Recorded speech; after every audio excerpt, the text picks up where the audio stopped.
Hello and welcome back once again to After the Credits, another movie review. Yay! Got to see more than two this time.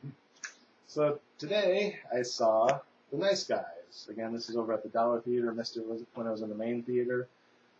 So I've been watching The Nice Guys, and the whole time I'm watching it, at first I'm like, okay, this is kind of an average movie. Then as it went on, I kept thinking, I've seen this before, and I don't know why. Everything in it seemed really familiar. Almost like shot for shot, I'm like, I've seen this before. Why have I seen this before? I've never seen this movie. It just came out 2 months ago. Why do I feel like I've seen this? So I go online, I'm like, is this a remake? It doesn't come up with anything. It was a autofill on Google. It's like one of the first three things that comes up when is The Nice Guys. It would be like, good, is The Nice Guys, whatever, is The Nice Guys a remake? I was like, okay, so I'm not the only one who thinks this. But I click on that, read through the synopsis and everything in the Wikipedia. It doesn't say anything about it being a remake of anything, but I know I've seen this film before. Did that ruin it for me? Maybe a little bit. The thing is, I feel like I've seen it before with these characters. Almost like, I kind of want to think that I watched it on TV recently, but it's still at the Dollar Theater. And as far as I know, it's not out on DVD yet, although it might be. And the only place I would have been able to see it on TV is maybe when I was up at my dad's house on one of the pay channels, because we don't have pay channels here. Unless I watched it and didn't realize what it was. It could be on Starz already, I don't know. Starz usually gets things right around the time they come out on DVD. But it's still playing at the Dollar Theater, but they do have a habit of running things kind of long. Usually once it comes on DVD, they pull it though. So why this is still playing, I'm not sure. So I guess this one kind of falls into the same category as Green Room. It's out on DVD now, maybe. And I'm doing a review on it anyway because it came out this year. So, what did I think of it overall? Other than that part of I've seen this before bugging the hell out of me through the whole thing, it was enjoyable. The structure of the story was a little wonky at times because it kind of jumped around between like a bunch of different stories, and a few of them seemed like they're just kind of placed in there to get a reaction out of a certain character, and then it's like never mentioned again, or it's like mentioned at the beginning of the movie and then kind of forgot about until the end of the movie. Basically, it's about a couple private detectives, I guess. One guy's a private detective. He's hired by this lady to find her granddaughter who was in a car wreck and died, but she swears that she saw her granddaughter at her house a couple days after she had died, so she hires this private investigator to hunt her down. And the private investigator thinks that she might have confused her with another girl who looks similar because they work together, so he's trying to track her down to find out, were you at this place at this time, because this lady thinks that she saw her granddaughter. I know you guys work together. He's trying to track down this girl. She doesn't want to be found, so she hires this other kind of enforcer guy who goes around and beats people up for money to get this private investigator off her back. So he runs into him. They have a fight. He's like, leave her alone, whatever.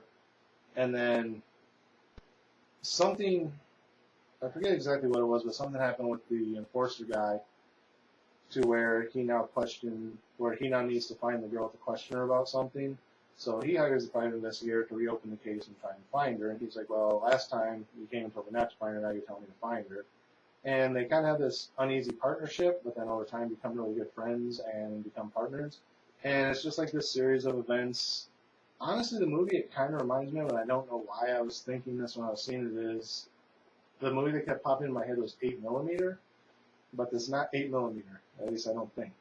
But the premise kind of falls on the same lines of 8mm. If you've ever seen 8mm, you'll know kind of what I mean by that, although it doesn't go that same route at the end. So eventually, they keep tracking the girl down. They find where she is. They just barely miss her a few times. There's a lot of depth and suspense of what's going on. Mystery, I should say, not suspense. There's more mysteries that open up each time they get closer to the girl. Another mystery opens, so now they got to try and figure this out on top of finding the girl. And eventually, they do find her. And the payoff there is really weak. Because, it's like they go through all this trouble to find her, they finally find her, and then something happens, and it's kind of like, wow, they spent all that time for nothing. So, I'm not going to give away the ending of the movie. Like I said, it is kind of enjoyable. but I could not shake that feeling that I'd seen it before somewhere. I don't know why my mind kept going back to 8mm, because 8mm is a completely separate movie from this. Another movie I kept thinking was like Matchstick Men, and I don't know why, because I've only seen Matchstick Men once, and it really doesn't stick in my mind. So, but for some reason I kept going back to that movie as well, and I'm not sure why. Maybe like one of the characters I kind of see Nicolas Cage playing, and he was in Matchstick Men, I believe. I could be wrong, but I think he's in it. So maybe that's why I was thinking that, but again, I think Matchstick Men had a different premise than what's going on in this movie. But I definitely feel like it's a remake of something, or I just recently watched it and didn't realize what I was watching. But that was a couple months ago, so it could have slipped my mind. I don't know. Yeah, so that's my review of it. It feels like I've seen it before. I just can't place where. What would I give it as far as a star rating? I'd say maybe a 3.5. I was going to go with a 3 just because I felt like I've seen it before, but I feel that if I didn't have that feeling, I would have actually enjoyed the film a bit more, so I'm going to give it what I think I would have gave it had I not had that feeling, which would be slightly above the middle of the road, which would be a 3.5. Yeah, not really a whole lot more to say about other than that. So that is it for this episode. That is my review of The Nice Guys. Maybe check it out if it sounds interesting to you. And if anyone knows what it is a remake of or where I might have seen it before, please let me know in the comments, because it's driving me nuts. So that is it for this episode. Again, as always, thank you guys for watching. Remember to like, comment, rate, subscribe, share the video. Links are down there in the description and up here in the lower right-hand corner of the banner. And until next time, we will see you after the credits.